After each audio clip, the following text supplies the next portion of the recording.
복음서에 보시면은 거의 비슷한 내용, 같은 내용들이 중복되는 부분이 있을까요, 없을까요? 굉장히 많습니다.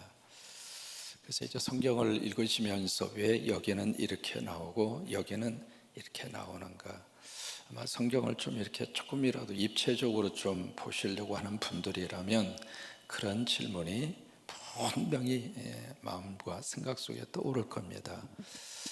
그 중에 이제 하나가 오늘 성경 읽으신 이 내용의 말씀 가운데 하나인데, 비슷한 내용이 어디에 나오냐면 마태복음에 나옵니다. 그리고 이제 오늘 우리가 읽은 말씀은 누가복음이잖아요. 이 두 군데의 말씀을 이렇게 좀 비교를 해서 보시면은 이 말씀의 의미가 이런 것이구나. 그래서 깨달으실 수가 있는데, 마태복음 같은 경우에 있어서는 5장에서 7장까지입니다. 그리고 누가복음은 6장입니다. 이렇게 비교를 해드릴 터이니까 그런 의도를 가지고 이 말씀의 맥이 흐르고 있구나라고 하는 것을 기억을 하시기를 바랍니다. 가장 큰 특징은 마태는 유대인일까요? 이방인일까요? 그냥 말씀 안 하시면 중간은 갑니다. 마태는 유대인일까요? 이방인일까요? 앞에 보시면 답이 다 나옵니다.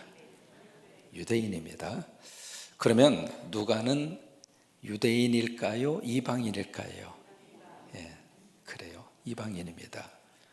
벌써 출신 자체가 다릅니다. 그러니까 출발 자체가 다르기 때문에 예수 그리스도와 복음을 바라보는 시각의 차이가 있을까요? 없을까요? 있을 수밖에 없죠. 아니, 한국에서 태어난 사람하고 미국에서 태어난 사람하고 이 세상을 바라보는 시각이 같아요, 틀려요? 다르죠. 그럴 수밖에 없는 거예요. 그래서 복음에 대해서 이런저런 시각으로 복음의 역사를 기록을 했구나라고 하는 것을 이해를 하시기를 바라고요. 그래서 이 마태 같은 경우에 있어서는 그 생각과 마음 속에 뭐가 기본적으로 깔려져 있느냐면 율법이 기본적으로 깔려져 있습니다. 아니, 태어나는 순간부터 계속 머릿속으로 그리고 듣고 배우고 그리고 계속 교육을 받았던 것이 율법이에요. 그래서 유대인의 아이들은요, 태어나서 엄마, 아빠, 엄마를 이라고 그럽니다. 히브리어로. 아빠를 아부라고 그러는데 이나 아부라고 하는 단어를 배우기 전에 쉐마를 먼저 배웁니다. 신명기 6장의 말씀이잖아요. 그러니까 어렸을 때부터 이 문자를 습득하고 언어를 습득하기 전부터 계속 그들이 듣는 말은 야훼, 여호와 이 단어, 그리고 들어라, 쉐마, 이스라엘아, 그 단어를 가장 먼저 듣고 가장 많이 배우거든요. 그러니까 유대인의 입장으로서는 그들의 머릿속에 철저하게 율법, 다시 말해 구약성경의 말씀, 모세 오경, 이게 기본이라 그 말이에요. 그러면 이방인인 이 누가는 그런 훈련과 그런 분위기가 있었을까요? 없었을까요? 없었죠. 어느 날 은혜 받고 그리고 교회로 들어와서 그때부터 말씀을 배우기 시작을 했고 그때부터 성경에 대한 스토리를 알게 됐다 그 말이에요.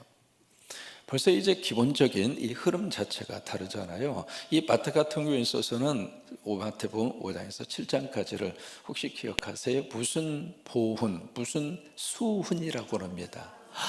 그래요. 산상수훈, 산상보훈입니다.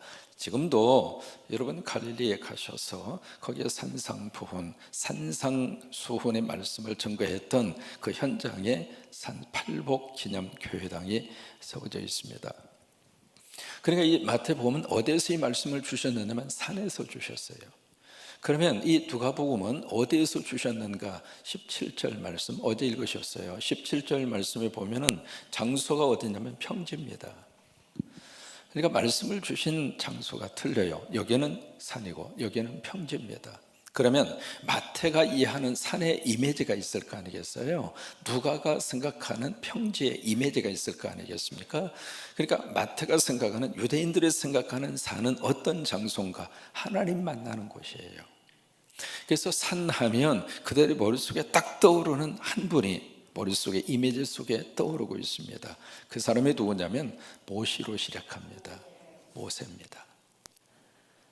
설명하지 않아도 유대인들의 입장으로서는 산 하면 모세, 왜요? 그 시내산에서 모세가 뭘 받았죠? 율법을 받은 거예요. 그러니까 이 마태의 입장으로서는 이 제자들과 함께 어디에서 이 말씀을 주시는가? 산에서 주신 거예요.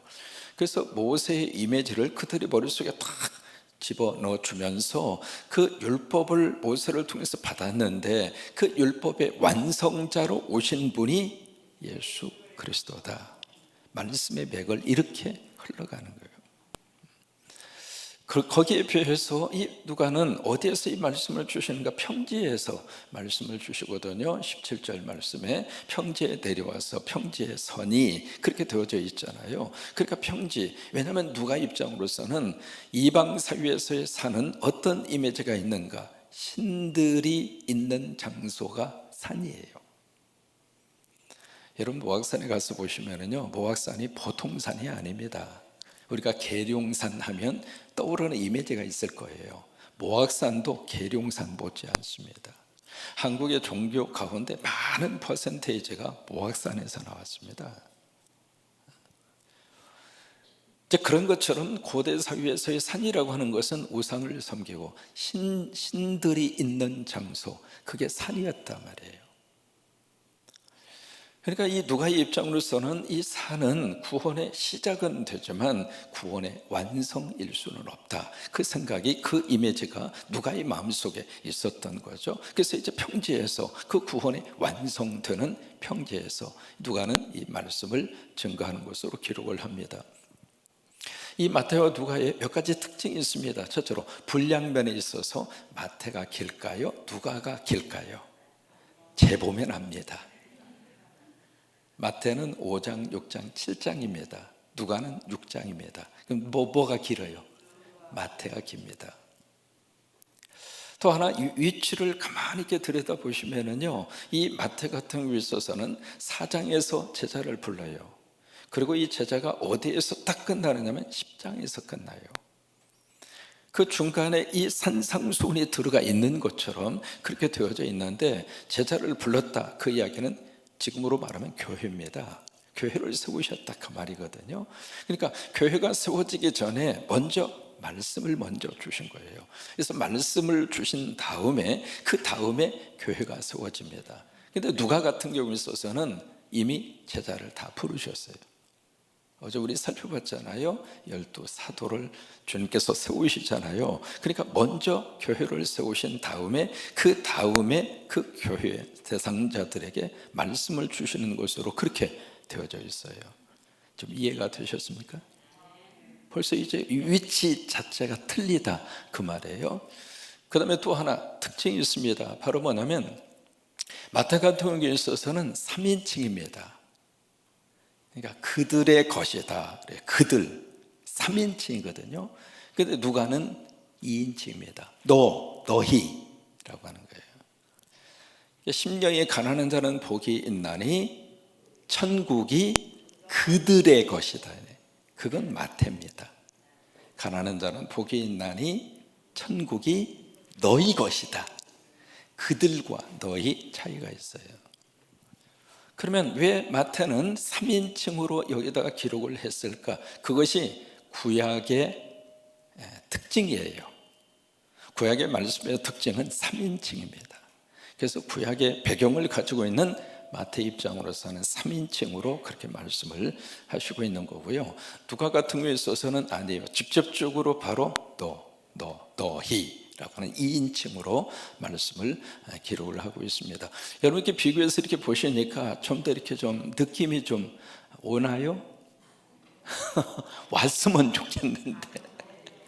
그래서 이 마태하고 누가하고 딱 비교를 하면서 비슷한 내용이지만은 그 정도 차이가 있다고 하는 것을 기억을 하시기를 바라고요. 구체적인 내용으로 들어갑니다.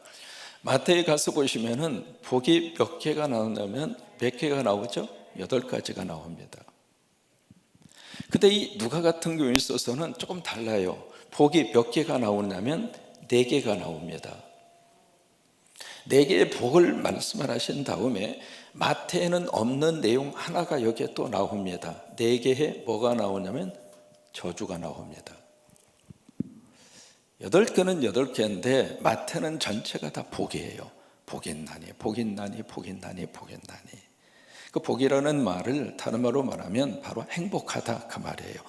이런 사람은 행복하다, 이런 사람은 행복하다. 그래서 8개의 복에 대한 이미지로 쭉 말씀을 하고 있는 것이 마태라면, 누가는 8개는 8개인데 4개는 복이고 4개는 저주입니다.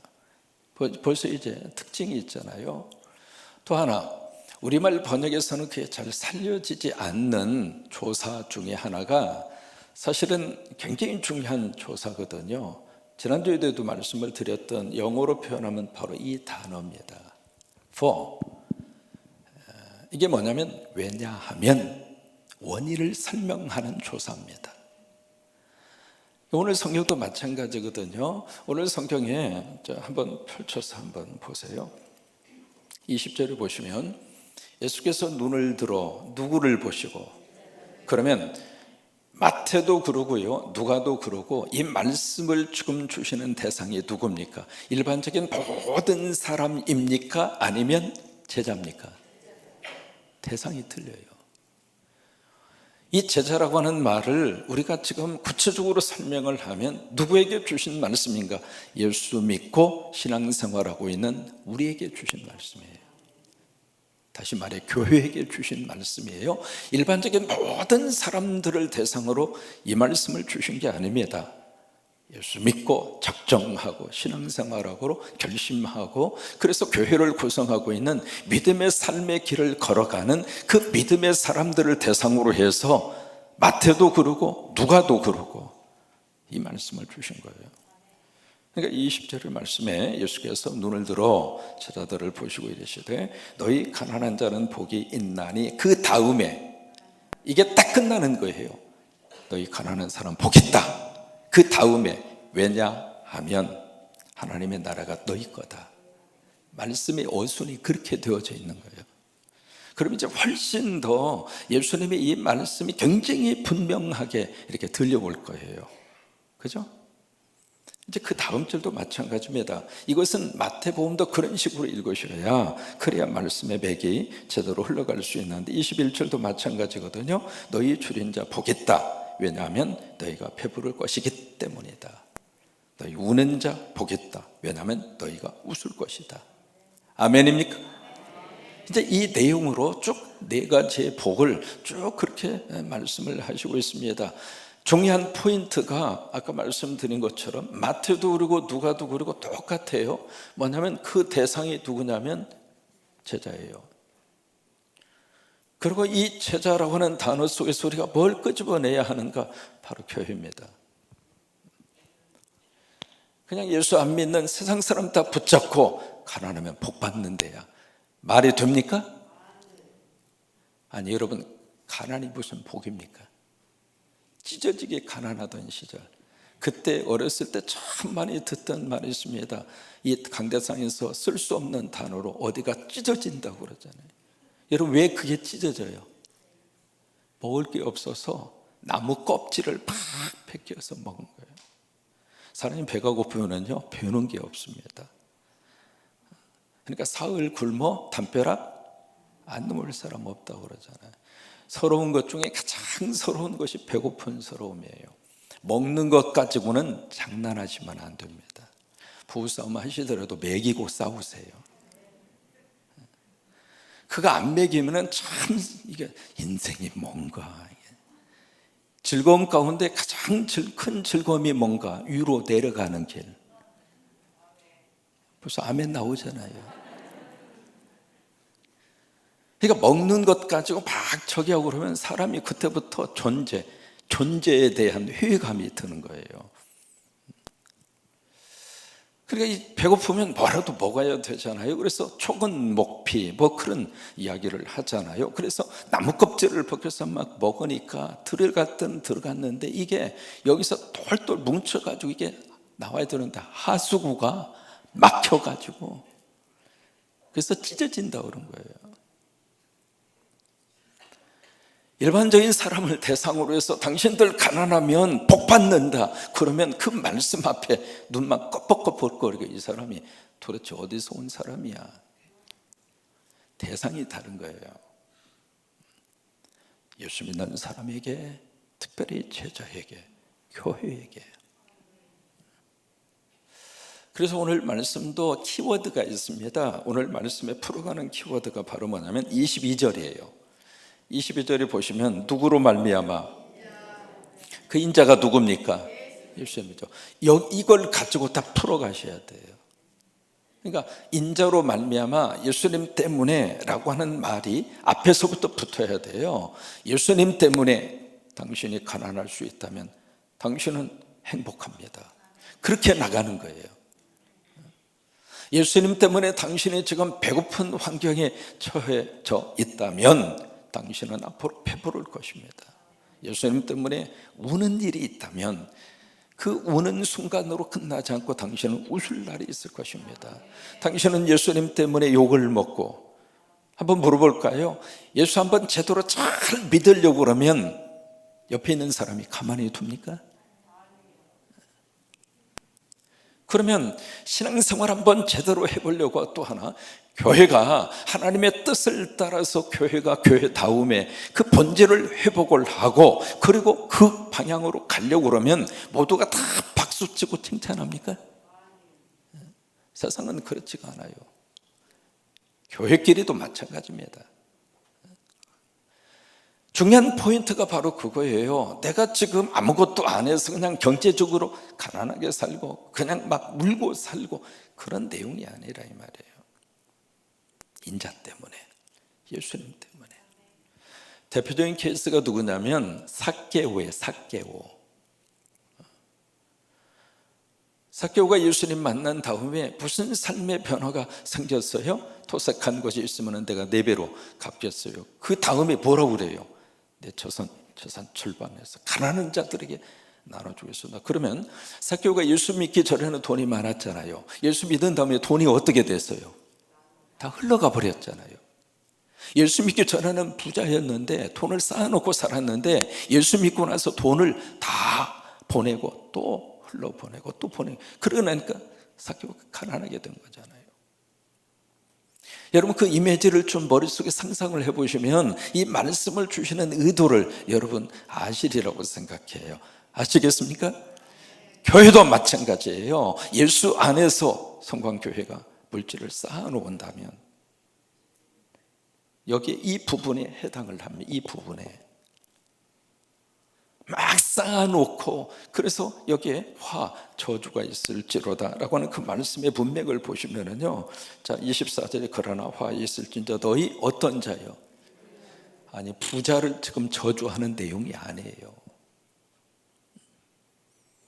그래서 4가지 저주를 그 다음 말씀에서 하고 있는 겁니다. 그 다음에 이 4가지 복에 대한 말씀을 하시면서 중요한 포인트가 어디에 있느냐면 지금이에요. 지금이라고 하는 단어가 4번 나옵니다. 자세히 한번 보세요. 20절부터 보시면 쭉 말씀을 하시다가 21절에 언제? 지금. 그 다음에 지금 우는 자, 지금이라고 하는 단어가 4번.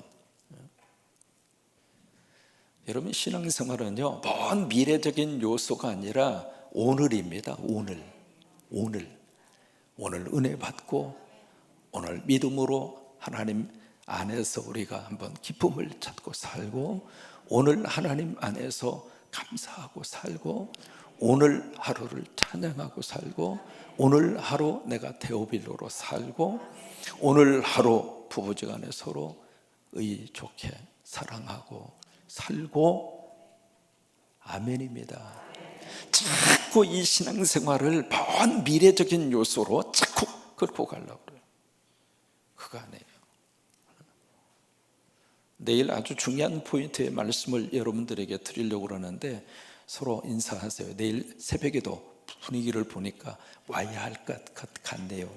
내일 새벽에도 꼭 와야 할 것 같네요. 한번 인사 한번 해주세요. 이 설교는 시리즈로 들으셔야 돼요. 듣다가 중간에 끝나면 안 돼요.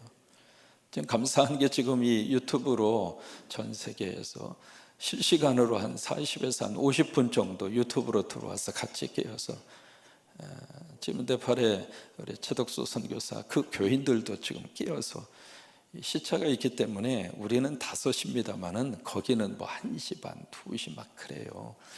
깨어서 실시간으로 이렇게 새벽기도 총직무 참여하는 분들이 계셔서 카메라 이쪽으로 한번 띄워줘요. 본당 쪽으로 비춰주시고, 여러분들 유튜브로 준비 예배하는 분들 감사하는 마음으로 손을 한번, 두 손으로 한번 흔들어 주세요.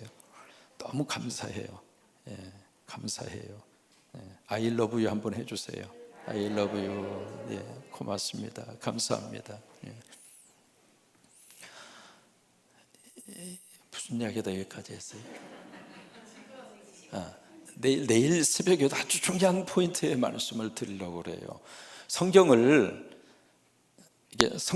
들어가면 들어갈수록 느끼는 게 있어요. 뭐냐면 알면 알수록 모르는 거예요. 그걸 이제 한 가지 느끼고요. 두 번째로, 성경의 깊이가 이렇게 깊을 수가 있을까? 알면 알수록 그래요. 오늘 여기 이 말씀 속에서 바로 이제 그런 내용들을 여기 마태와 누가가 함께 이렇게 담고 있는데, 그러면 이 마태와 누가가 가지고 있는 결론이 뭐냐? 그거예요. 결론이. 그래서 지금 내일 모레가 아니라 먼 미래적인 그 사건이 아니라 오늘 여기에서 예수 믿고, 전에는 내가 나를 위해서 쌓아놓는 삶을 살았다면 그것이 세상의 가치관이었으니까 그것이 삶의 의미라고 생각했는데, 예수 믿고 은혜 받고 나서 이게 아니구나.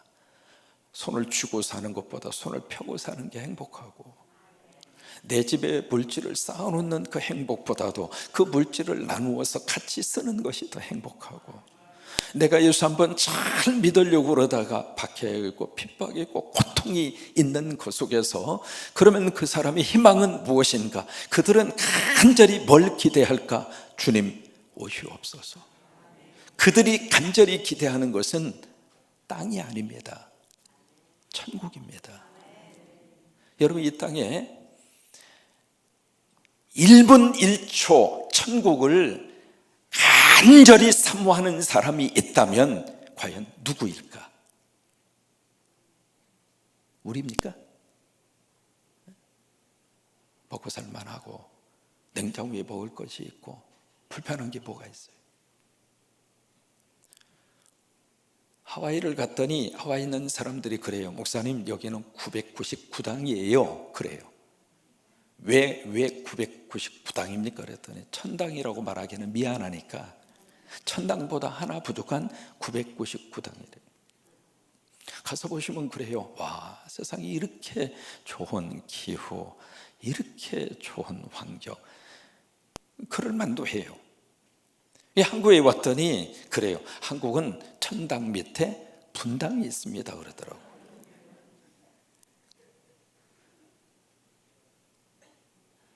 이게 지금 여러 가지 면에 있어서 살기가 좋아지고 편해지고, 그러면서 우리 마음속에 뭐가 자꾸 이렇게 사로잡혀 들어와 있느냐면 천당에 대한 사모함이 사라지는 거예요.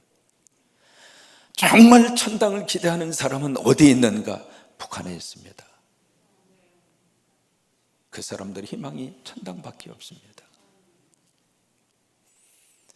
내가 예수 믿다가 제자의 삶을 살고 신앙생활하면서 가난하게 되고 울게 되고 배고프게 되고, 그리고 인자 때문에 욕을 얻어먹고 예수 믿는 이 자체가 너무 고달프면 그들의 마음과 생각 속에 뭐가 자리 잡고 있을까? 주님은 언제 오시나? 나는 언제 천당 가나? 여러분, 그 심정을 이해를 하십니까? 그런 마음으로 이 말씀을 읽으셔야 그 말씀의 의미가 내 속에 와닿는 거예요. 바라기는 우리 성광교회가 부유함으로 행복한 교회가 아니라 계속 나누어주고 또 나누어주고 나누어줘서 가난함으로 영성이 풍성해지는 그런 교회로 하나님이 교회를 쓰시기를 원합니다. 자꾸 예수님의 이름으로, 예수님의 이름으로. 원래는 제가 이 재단에서 목표를 시작을 하면서 기도했던 것이, 하나님 100개 십자가 세우게 해주세요. 그 기도를 하고 나서 도대체 이 100개를 세우려면 2016년도부터 본격적으로 시작을 했잖아요. 맨 처음에 그걸 시작하는데 성도들의 호응도 그러고 같이 이렇게 이해도 해야 하고, 그때부터 세운다고 하더라도 1년에 10개씩 세워도 이게 되지가 않는 거예요. 그래도 하나님의 뜻이 있다, 하나님께서 원하신다, 그 비전과 목표를 놓고 기도하고 같이 공유하고 그러면서 지금 95개까지 세웠잖아요. 저는 맨 처음에 그랬어요. 100개 세워지면 난 은퇴한다, 그 생각을 처음에 딱 가졌어요. 근데 이게 계속 작년에 그냥 30개를 세우고 그래서 이 양반이 나를 은퇴시키려고 지금 무진내를 쓰는구나, 그 생각이 들더라고요.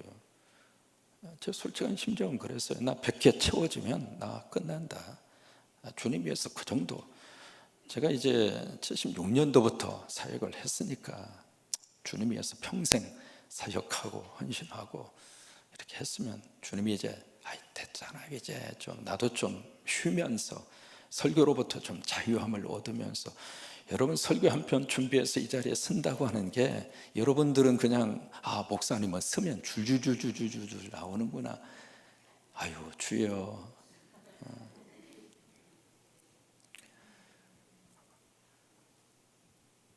그러니까 성곽교회를 하나님이 그렇게 써주셔서 너무 감사한 거예요. 자꾸 우리는 가난해져야 돼요. 우리는 배고파야 돼요. 그리고 우리는 울어야 돼요. 예수님 때문에 욕을 먹어야 돼요. 그래야 여기가 천국이 됩니다. 그래야 여기가 하나님의 위로가 있고 여기에 하나님의 역사가 있고. 그러면서 독특한 것은 사복을 말씀을 하시면서 딱 하나 차이가 있는 단어가 있습니다. 찾아보시기를 바랍니다. 23절입니다. 이게 기가 막힌 하나님의 거룩한 역사의 축복의 메시지인데 23절에 보시면 크게 있습니다. 무슨 날? 크게 무슨 날? 그날에 기뻐하고 뛰놀라. 하늘에서 너희 상이 큼이라.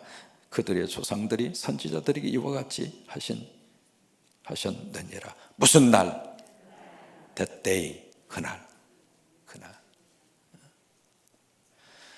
여러분, 4가지 저주를 선포하실 때에는 그날이 없습니다. 그런데 앞에서 4가지 복을 말씀을 하시면서 그날. 여러분, 그날이 무슨 날입니까? 네, 주님이 오시는 그날, 심판의 그날, 천국 가는 그날. 우리는 그날을 바라보고 이 땅을 사는 믿음의 순례자들입니다. 그런 마음으로 우리가 신앙생활하고, 그런 마음으로 교회가 하나님 앞에 쓰임받게 되기를 바라고, 그런 마음으로 주님 나라를 사모하고 사는, 그것이 진정한 인생의 행복입니다. 다른 게 행복이 아니에요. 아멘이죠? 그래요. 그 마음과 그 고백을 가지고 우리가 부르는 찬송, 행복이라고 하는 그 찬양, 그 가사 그대로 그래요. 오늘 하루도 천국을 우리가 오늘 하루도 살 수 있기를 바라고요. 오늘 하루를 그 행복함 속에서 그날을 바라보고 이 4가지의 복을 다 붙들고 사는 복 있는 자로 오늘 하루를 살아낼 수 있게 되기를 주의 이름으로 축원합니다.